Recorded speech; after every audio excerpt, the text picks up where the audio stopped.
What's up mga ka-sneakerheads? Welcome back sa channel natin, Get by Dren. Today, special ang i-feature natin ang Giannis Freak 6 Roses. Ito yung box. Ayan, pagkabukas pa lang ng box, solid na agad ang vibes. Yung box pa lang, panalo na. May mga Giannis branding at sleek na design. Ang special edition na ito ay tribute kay Giannis at sa kanyang tatay. Sa bawat detalye ng sapatos, ramdam mo ang inspirasyon mula sa kwento ni Giannis at ang pagmamahal niya sa pamilya. Talagang espesyal ang edition na ito, kaya kung fan ka ni Giannis, siguradong ma-appreciate mo ang meaning sa likod ng design. Pagdating sa design ng sapatos, stand out talaga ang Giannis Freak 6 Roses. May mga rose patterns sa upper na sobrang unique. Tapos yung combination ng colors, red and white, tamang-tama lang. Elegante pero may pagka-aggressive.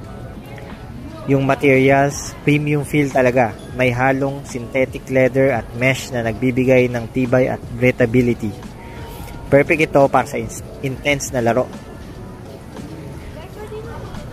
Alam natin na kailangan ni Giannis ng sapatos na kaya sumabay sa positionless game ng basketball ngayon. Kaya naman in-upgrade nila ang traction pattern ng Giannis Freak 6. Yung outsole nito nagbibigay ng solid na kapalit sa court. Perfect para sa biglaang pag-stop at game-changing plays ni Giannis. Nandyan ang air zoom cushioning para manatiling fresh kahit 4 na quarters na ang laro.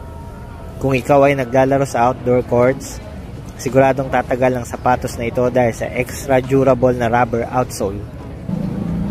Isang bagay na napansin ko agad pag suot ko na ang ganda ng fit. Yung lockdown ng sapatos sobrang secure. Hindi siya masikip pero hindi rin maluwag.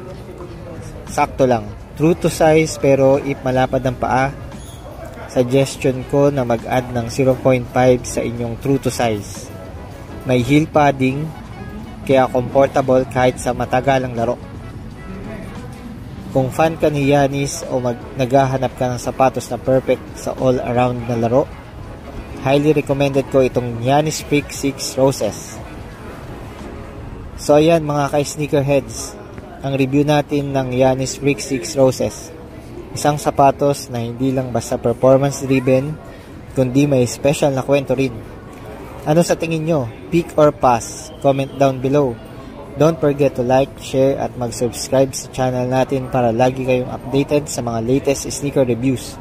Kita-kits ulit tayo sa susunod na video. Have a good day and God bless everyone.